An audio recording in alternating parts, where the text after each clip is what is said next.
This is Larry Connors USA. Larry Connors USA. So in the preceding segment, we were setting up again Tucker Carlson's story that the NSA was spying on him and his program just to get it off the air, intercepting his communications. And he appeared today with Maria Bartiromo and reemphasized those, still not presenting any clear evidence. In fact, my next guest is Fred Fleitz. He's the president and CEO of the Center for Security Policy. Fred, welcome aboard again, sir. Hey, Larry, good to be here. I'm looking at a piece you wrote July 5. This is a few days after Tucker made that statement. And your opening line, you wrote, I left when Fox News host Tucker Carlson said a national security agency whistleblower told him the agency was monitoring his emails to take his show off the air. You laughed. You have defense now, or you changed your mind, or where are you now? I laugh because everybody says the NSA is spying on them. But Yeah. Then I read the NSA's denial, and they didn't deny reading his emails. They just denied Tucker was a target. Well, you see, he's met with hundreds of people, Larry, who have been monitored by NSA, and NSA monitors the communications of Americans through incidental collection. Your emails are at the NSA, Larry. There's people who you've had on your show, I'm sure the NSA's looked at, and the NSA could be looking at your emails because of incidental collection. All right. And that obviously is wrong. They're not entitled to spy on American citizens. To that extent, Tucker is absolutely correct. And folks, before we continue, let me give you the background of Fred Fleitz again. National security job for 25 years with the CIA, DIA, Department of State, House Intel, so he knows of what he speaks. And Fred had the same, kind of doubt when I did when Tucker Carlson said it. But you're saying now, just by the very NSA statement, it suddenly raises some flags for you? Well, NSA could have said, we have not violated Tucker Carlson's civil or privacy rights, and to the best of our knowledge, his emails have not been reviewed or nothing illegal has been done. It just gave this vague statement. He's never been a target, which to me says we have been reading his emails. They didn't deny that. And look, for all I know, it was just a tin-eared statement. But it certainly gave Tucker a lot of ammunition to say to NSA, well, why the non-denial? You're doing it. I had to ask that question of you. What do you think would be the response in the sense that why not deny it directly, and that has to be that they are doing it? Well, I have heard people say the NSA doesn't like to give a clear answer to stuff like this because it doesn't want to admit what it does or what it knows. Sure. But everyone knows it does incidental collection. I mean, the fact that it has my emails and your emails doesn't mean it's reading them or doing anything illegal with them. Now, I'm not comfortable that NSA has them, but there's nothing we can do about that. But under the law, there's very strict rules that govern their use of that information. And given the fact that they didn't deny it, one has to wonder, are they reading Tucker Carlson's emails and why? Well, part of that also goes back to, as you point out in your article, again, folks, you're listening to Fred Fleitz, the president, CEO of the Center for Security Policy, a piece you wrote for the Federalist, or Heritage, which was the Federalist, wasn't it, I think? Federalist. Right? Federalist, thank you. That you pointed out that, remember what happened with Obama officials, referenced Trump campaign officials. Well, what they did is they did something called unmasking.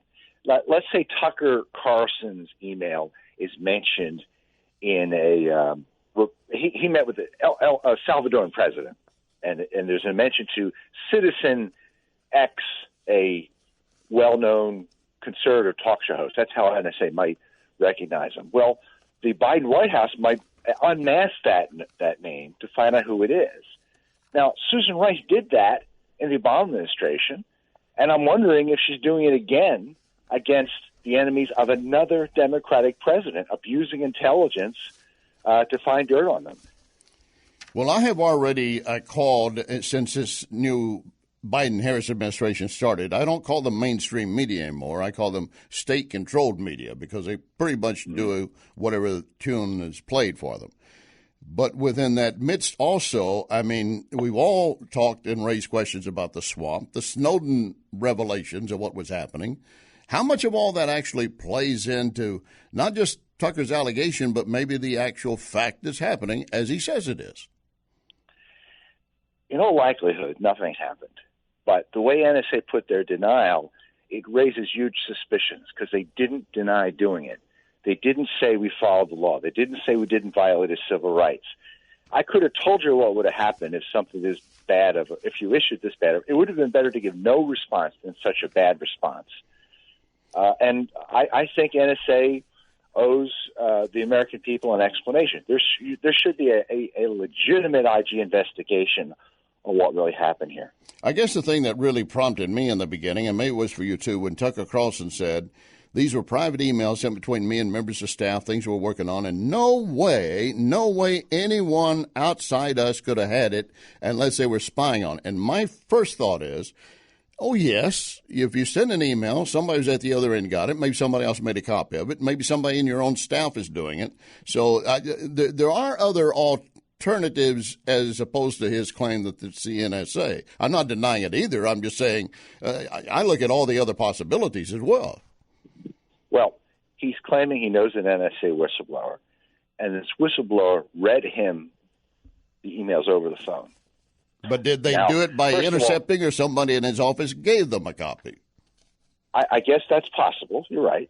Now, I have to wonder who at NSA would be dumb enough to read Tucker Carlson's emails over the phone, because NSA would pick that up too. Yeah. And the guy would be fired. So that, like the publisher of the Federalist said, that doesn't make any sense. That's why that's not my piece. Right. But Tucker did claim that. Right. And if he really knows an NSA employee who made this claim, I think that's very damning. But, we can't confirm that.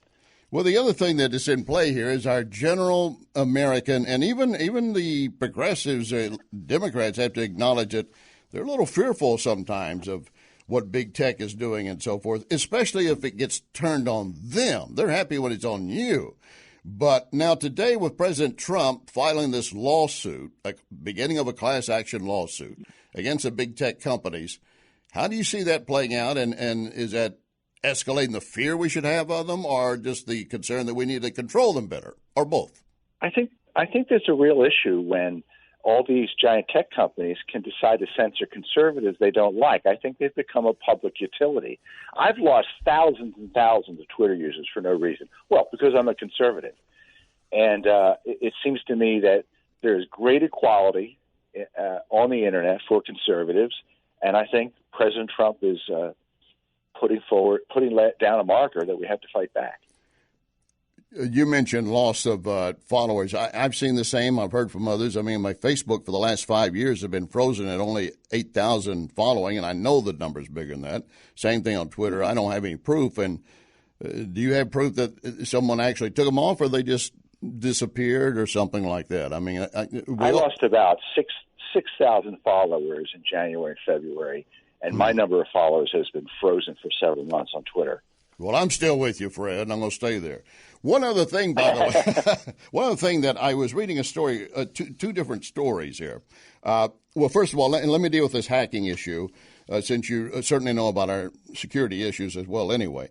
This IT firm, Kaseya, I believe it is, that it is the ransomware attack of them. Supposedly they have keys that would affect numerous clients around the world. How big is this issue going to get with these hackers when we are pretty sure they're doing it right out of Russia, and nothing happens in Russia without Putin's knowledge? It's bad news with these supply chain hacks, because these companies are servicing thousands, maybe 1 million other computers around the world. It's bad news. And we keep hearing Putin saying he's not behind it, but these hackers keep coming out of his country. Either he's looking the other way or he's encouraging it. It's just intolerable that all these attacks come from one country. Yeah, my question for him would be, so you're telling me you wouldn't know if anything like this is happening in your country? I mean, that doesn't look good for his leadership. The other thing that happened today, and I'm sure you've already seen it, that we've got a state-backed communist Chinese firm taking over the UK's largest microchip factory. What does that foretell for the future and a global shortage of microchips, and how valuable and damaging could that be? Well, I'm concerned when I hear stuff like that, because if you make these chips in foundries that are not secure, you can embed malware and spyware. Mm-hmm. And I know for certain industries, they have to have secure computer chips. And I don't want the Chinese government involved in making them. Are we, I never, conspiracy theories come all the time in different forms on both sides and so forth, but I do agree that we're at a point right now where there are just so many unanswered questions, so many serious attacks, and so many suspicious attacks that do you have faith for all your years in intel? Do you have faith that the American government and the public are being properly protected on the right road? I'm pretty concerned about cybersecurity, and every organization has to have strong cyber defenses.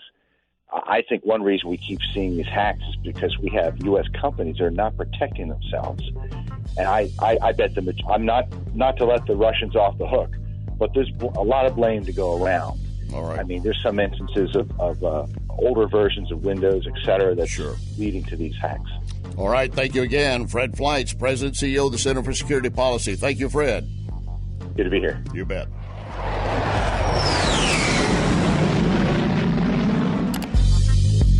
You can connect with Larry on Twitter @LarryConnorsUSA.